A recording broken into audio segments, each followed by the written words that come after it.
and welcome to a new episode of Unsilenced. This is your host, Justin. And today I wanted to talk about something that's probably going to be fairly controversial, but I think it's important to talk about. I think it's important to bring light to some of the things that are going on in parts of our country that are very concerning, to say the very least. So, with that, I want to make a caveat, a little preface saying that I am, as an American, fairly inclusive of people who want to come into our country and want to live by our ideals and our values. And I am in no way racist or Islamophobic or any of those things.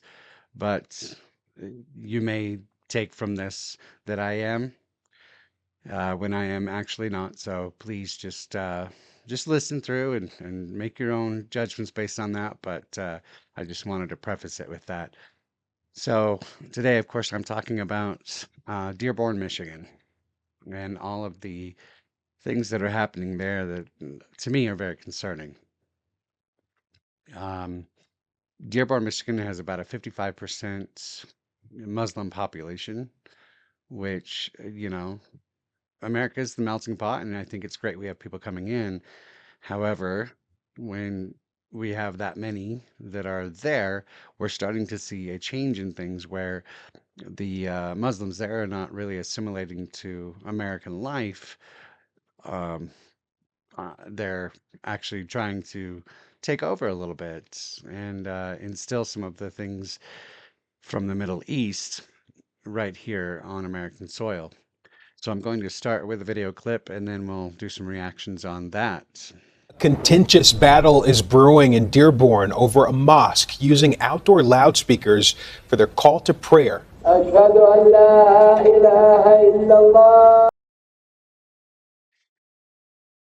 To me, this is fairly, I don't know if disturbing is the right word, but it sounds like a call to prayer from Baghdad. It doesn't sound like, hey, this is an American city, that this is, some place where Muslims run everything, and there's been calls to prayer from 5:30 in the morning all throughout the day on these loudspeakers. These are the kinds of things that we hear in the Middle East. And, in the Middle East, it's predominantly Muslim, and that is their culture over there, and I think that's fine. Here, that is not our culture. We don't, with our Catholic churches or with our Protestant churches, do things quite like this. There are church bells, but they're not ringing at 5:30 in the morning, and they're not going all throughout the day. They're on Sundays in the morning during service, just to start the service. And that's part of our Americana culture is having the church bells. Our Americana culture doesn't have the call to prayer in Arabic over a loudspeaker. And so this is my first concerning thing with this. Like,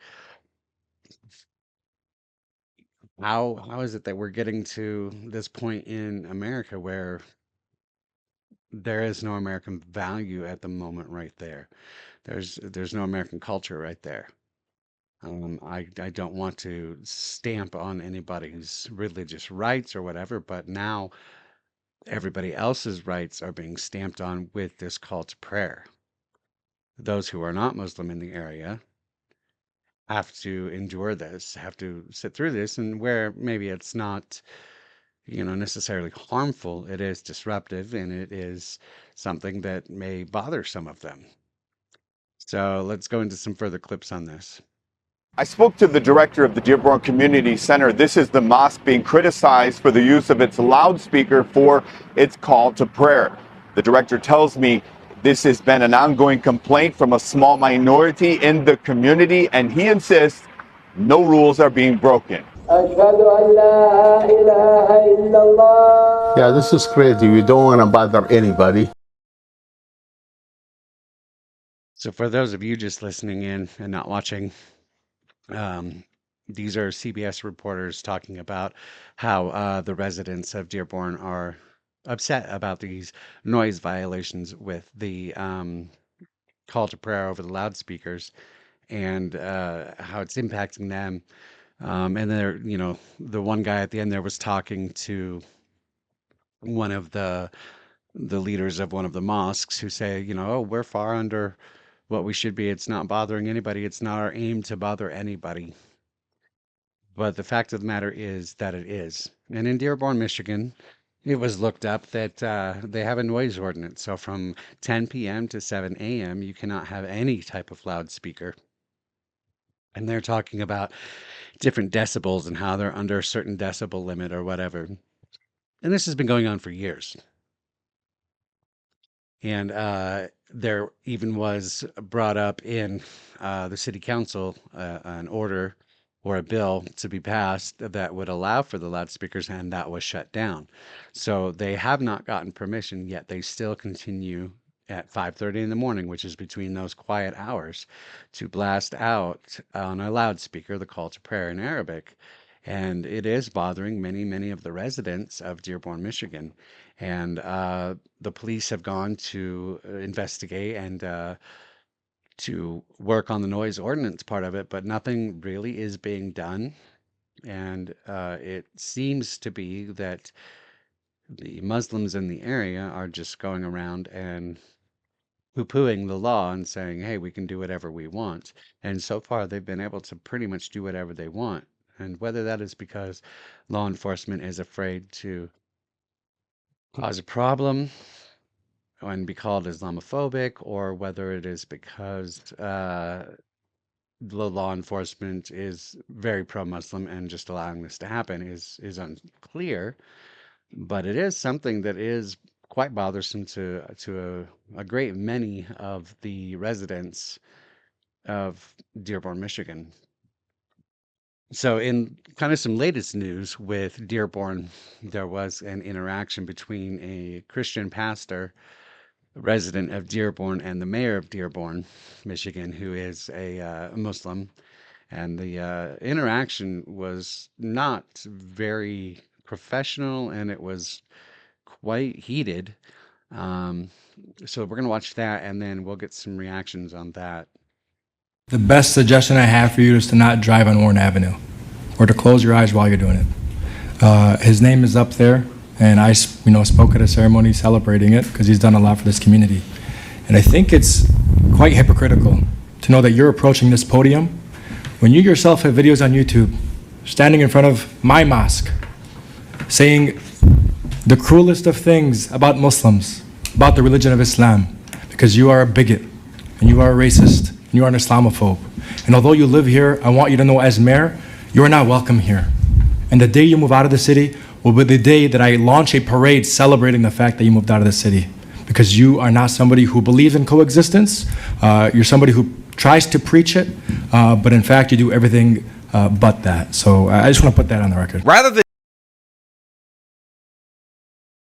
So here's the mayor of Dearborn, the mayor who is supposed to watch out for his residents, who is supposed to take their best interest to heart, who is supposed to make sure that everything is running smoothly in his city, actually telling a person, a white Christian person, that he's racist and Islamophobic and that he is not welcome in Dearborn, Michigan. And that the day that the Christian pastor decides to leave will be a day that they throw a parade. And all the pastor was doing was going with a concern to the city council that, there's a street being named after a Muslim guy who is pro-Hamas and pro-terrorism, and they just shut him down. And nobody stepped up to defend this. Not one of the city council people stepped up to defend this. And that's very concerning to me. And to tell someone of your own city that they are not welcome there simply because they have a viewpoint that I'm sure many of the white residents share, but they're too afraid to be able to come forward to say. And, it seems like a very hostile kind of takeover in this city and has been going on for the last 3 decades. It's alarming when, as an American citizen, you can't voice your concerns without just being shut down. And, this is the way it goes with power structures. We've seen this from the left over the last 4 years. They were in power, so anybody on the right who had any kind of dissenting opinion were being shut down, demonetized, taken off of social medias, things like that. Well, here's a blatantly obvious version of that in person in Dearborn, Michigan, happening today. The Muslims have control there, many of them from different Muslim countries, and they are stamping on the rights of the citizens who have been there, whose families have been there for generations, and they won't give them a voice. They won't give them any serious consideration.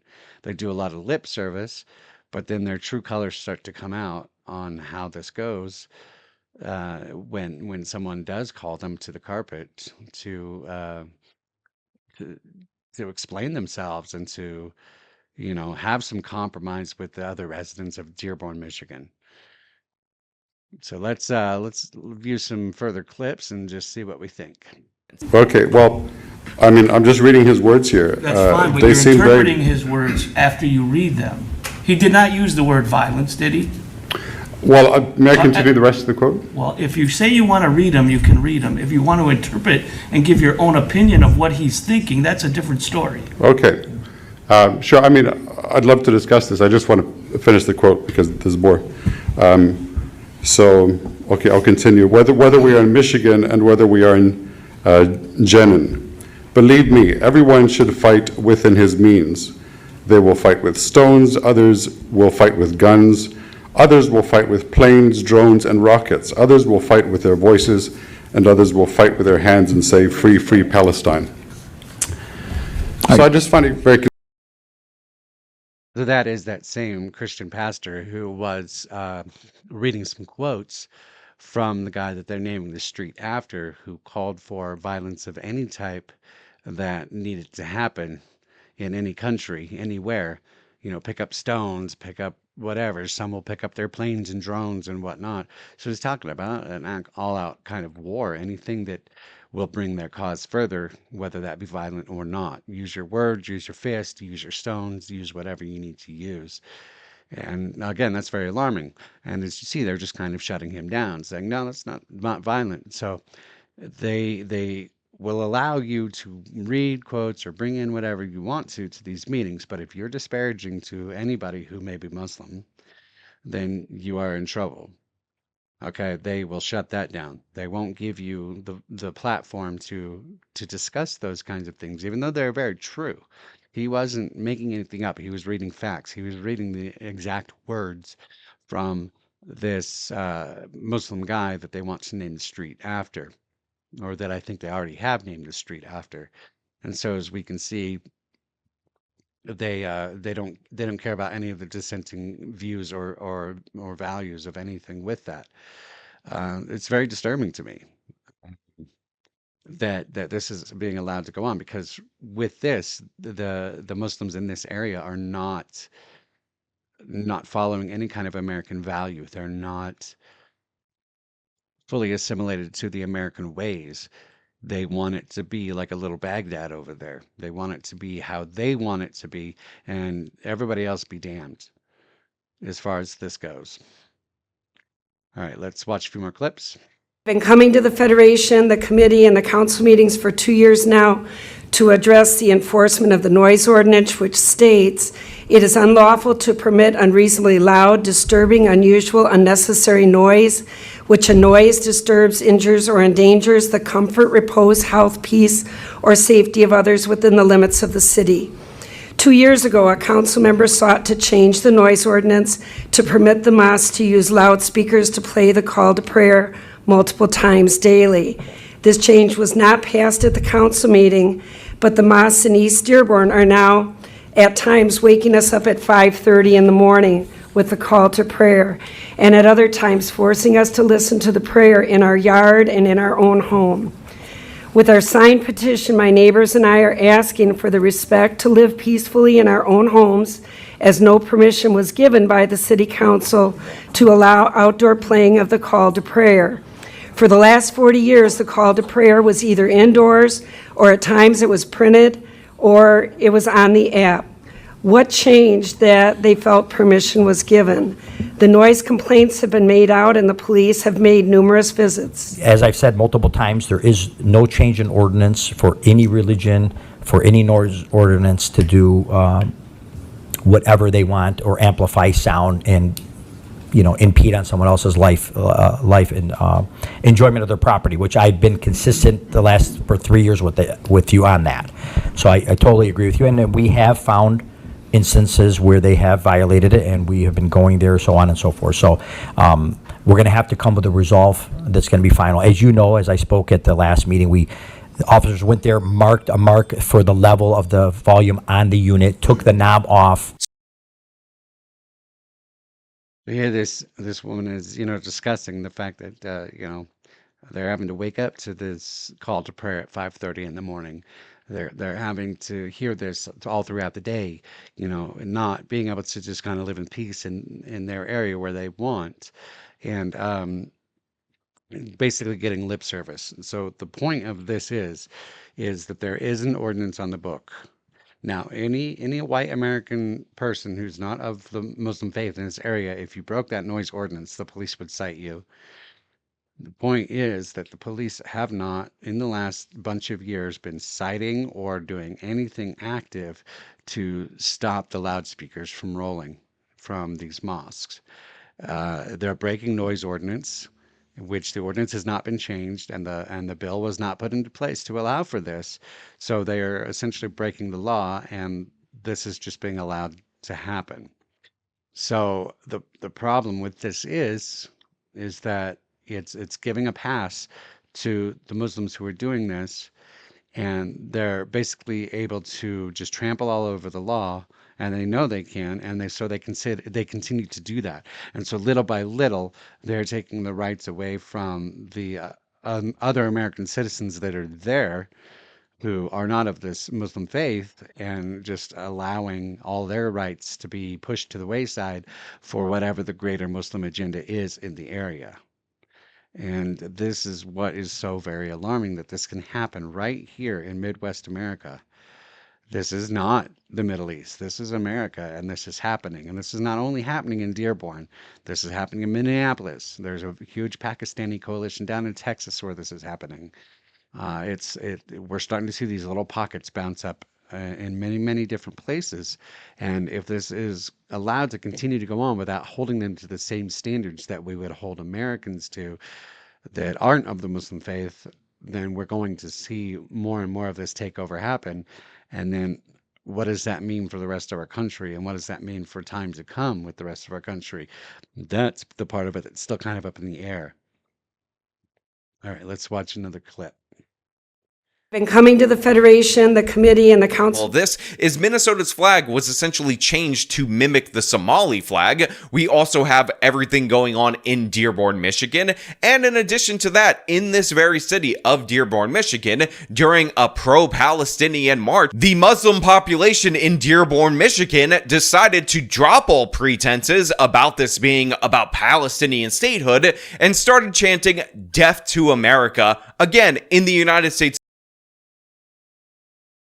So for those of you who are listening who couldn't see that, so the new flag of Minnesota is in a lot of ways almost identical to the flag of the Sudan, or Somalia, Somalia, with how it looks, with the one star in the middle left, and then the same colors from the Somali flag. So, I mean, little by little, things are just being changed to the point where it's like they're bringing everything of theirs over, not wanting to assimilate, and just kind of taking all of that over.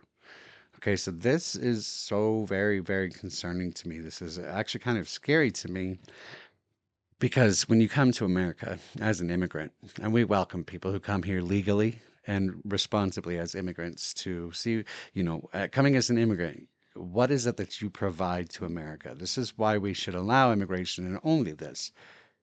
What is it that you provide for America? What is it that you bring to the table that is useful and will further the cause and further the history of America? part of that has to come with, we're not saying you can't ever have any of your own culture or whatever. We have people who are of Italian descent or people who are of German descent, and they still have those values and they still have those cultural things that they can do, but as a general whole, they're assimilated to the American way of life and the American values. They can still practice whatever religion they want to. They can still practice a lot of their cultures, but those cultures do not permeate and take over parts of American life. But the founders did not have this in mind when they were designing the country. They did not say, "Oh, we're going to have a place where people from the Middle East will be able to completely take over and bring in exactly their culture and superimpose it over here." It's not how it goes. It's not to say that we don't have allowances for people who have different cultures. I grew up with people who have different cultures, and they were still able to do their cultural things, but also live the American dream and be proud to be American, be happy to be here, be thankful that they have the opportunities to be here in America and to do the things that America provides for them, to make money that they could not make anywhere else.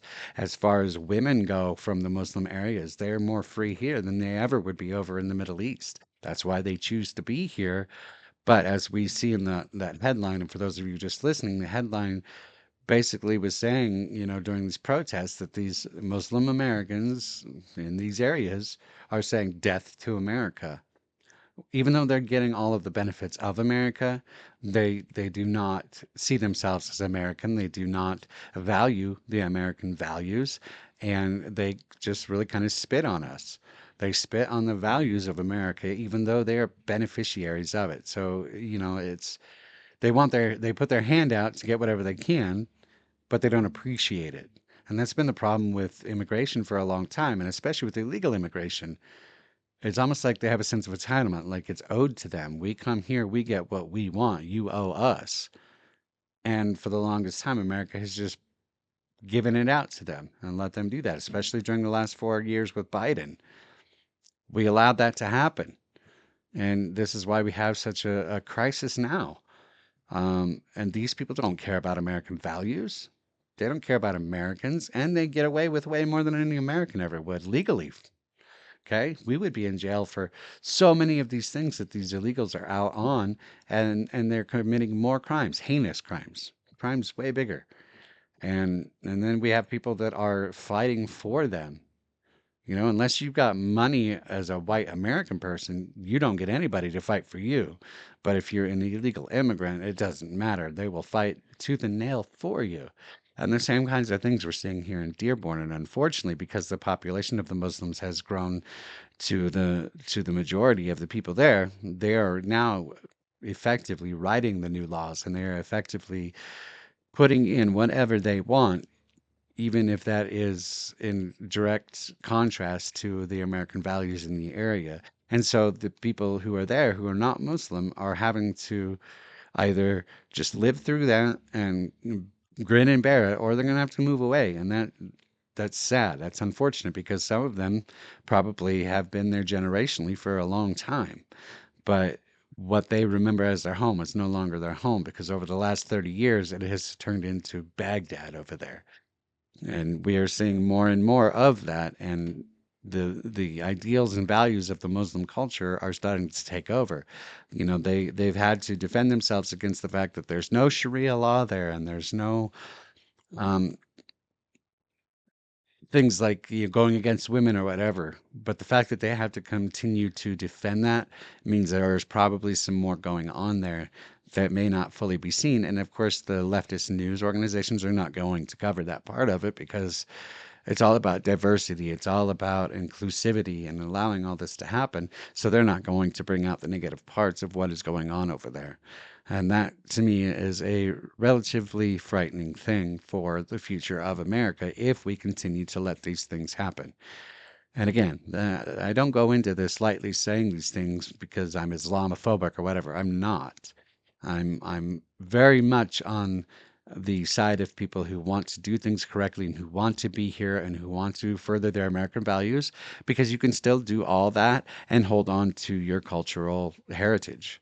There's nothing wrong with that, but that doesn't mean you have to impose that cultural heritage on everybody who's there and make that the only way. because that is not the American way of doing things. The American way is very different, and it is in direct contrast to the Middle Eastern Muslim way. They don't correlate very well. They don't mesh. They don't mesh well at all. So if you're coming here, you have to assimilate and you have to take on our values as well. Not saying you can't have your own cultural things, but you can't have it one way or the other. You got to assimilate.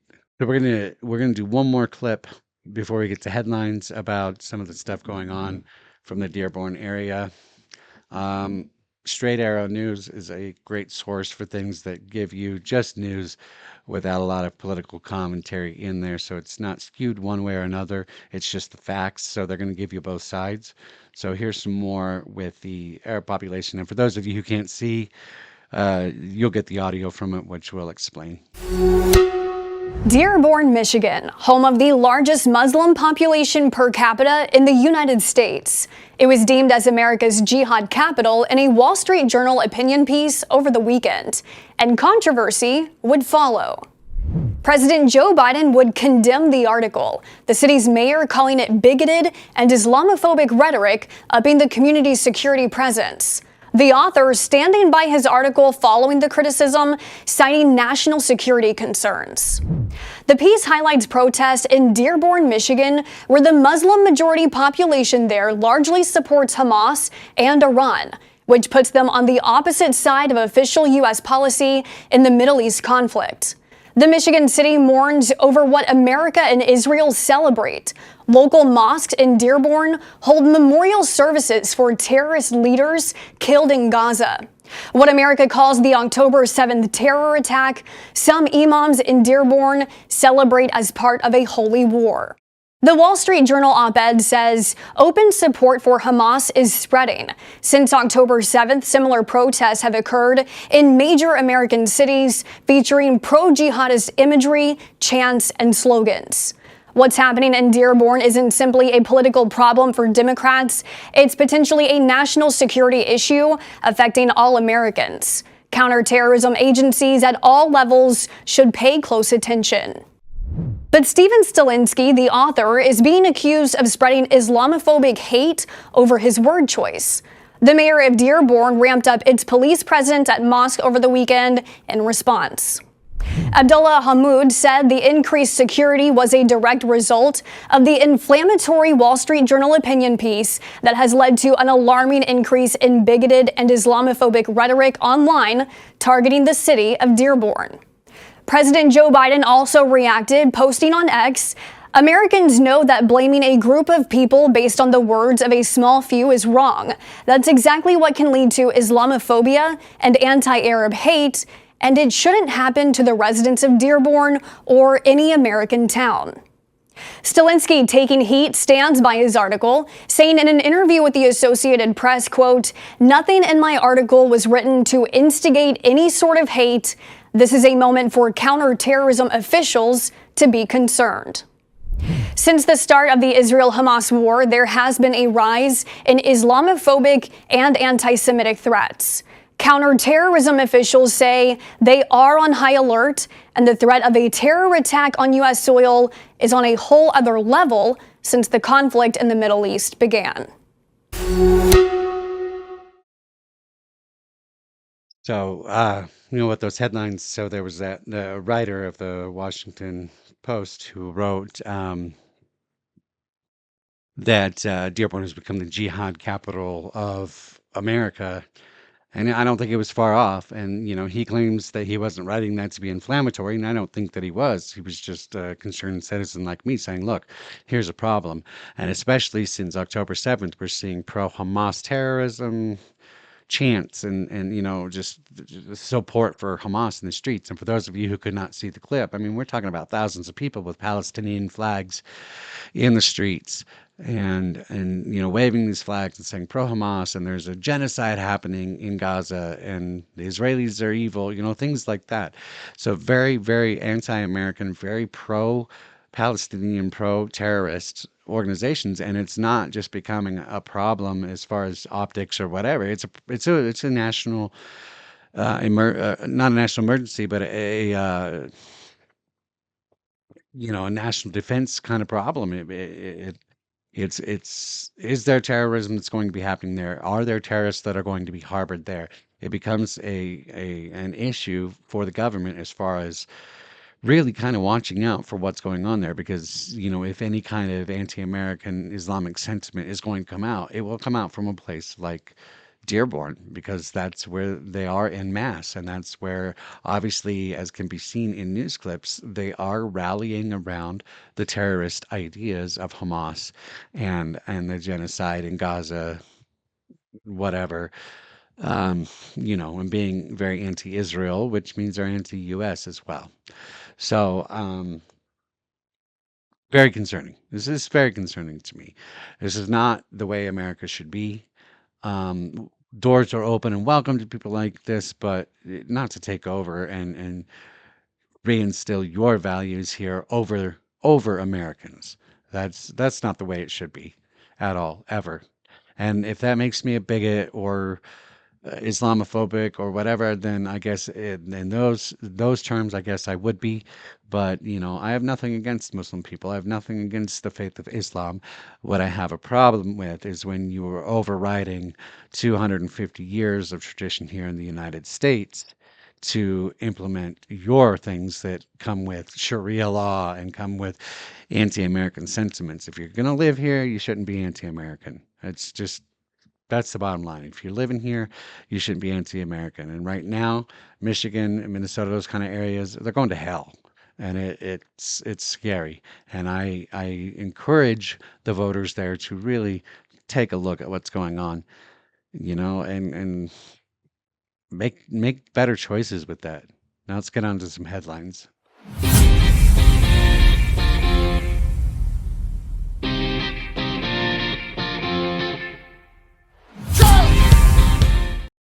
So the biggest headline that I want to talk about today, since I missed a day, is the mass shooting and the burning down of an LDS church in Michigan. This is horrible. It's horrible when it happens to any church. I think I probably take this one a little bit more personally because I happen to be LDS, but at the same time, if this were a Catholic church or any other Protestant church, I would feel the same way, because this is just so sad. Here people are going on a Sunday to just worship in whatever religion they want to worship in. Again, Muslims or Christians, it doesn't matter. Anybody who's just going somewhere to worship, they shouldn't have to be worried about being safe. But then, you're in there and you're in your worship service, and this person waits for that and then plows through the building in his vehicle.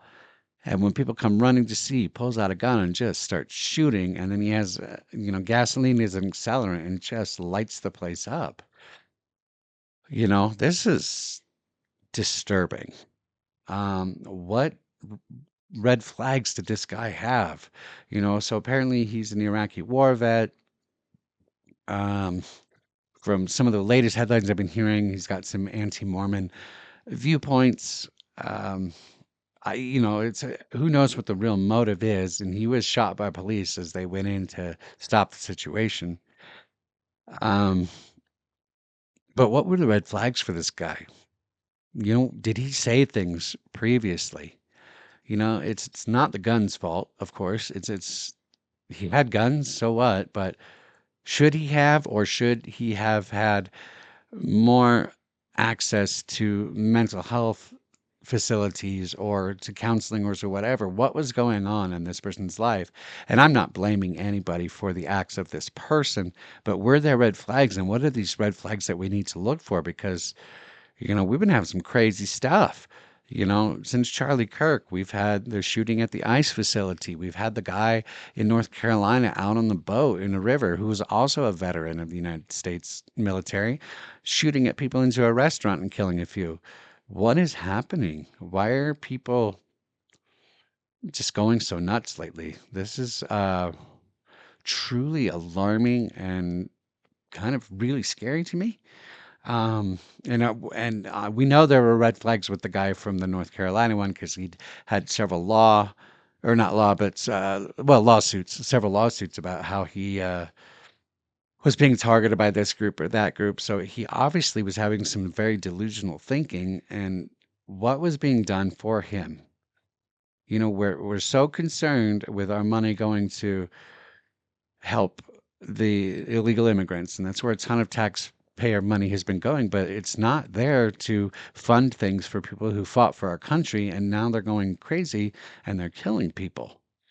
This is very, very alarming. But this LDS Church, the Latter-day Saint Church one, it's very sad. It's very alarming, and it's huge. So I'm going to show a news clip from that as far as what happened. We begin with Madeline Rivera with the latest on that horrific attack in Michigan. Maddie. Hi, good morning, guys. That's right. Local police say they're working around the clock trying to find more bodies because, unfortunately, as of last night, there were some people still unaccounted for. The attack happened yesterday morning at the Church of Jesus Christ of Latter-day Saints in Grand Blanc, Michigan. Hundreds of people were inside worshiping when police say the gunman rammed his car into the front doors. Authorities say he got out of the car and started shooting before officers arrived and exchanged fire with him, killing him. Police say the gunman deliberately set the church on fire. It was engulfed in flames for a couple of hours, and unfortunately, it is a total loss. In addition to the shooting and fire, Michigan State Police say authorities were handling reports of bomb threats in the area after the incident. I can confirm at this time that the FBI is now leading the investigation and is investigating this as an act of targeted violence. We received 911 calls about bomb threats or other indications that there was a bomb at a different location. Some of them were churches, and we've responded and cleared those locations. I'd also like to acknowledge the heroism of not only the first responders, but the people who were inside that church at the time. They were shielding the children who were also present within the church, moving them to safety. Just hundreds of people just practicing their faith. Police have identified the suspect as 40-year-old Thomas Jacob Sanford from Burton, Michigan, about 10 minutes from Grand Blanc. Investigators are executing search warrants at his home. Michigan Governor Gretchen Whitmer says violence in a place of worship is unacceptable. She's ordered flags across the state to be lowered to half-staff to honor the victims. So a very disturbing story out of Michigan. So pray for the families that have been affected in this, and we have to find ways to help things. I think we have to continue to use our voices for these things because the state of things happening in this country is depressing. You know, the country's still a great place, but it's a frightening time. You know, I'm raising children in this time, and it's a frightening time. I grew up at a different time period, and when we didn't have to worry about these kind of things like we do now.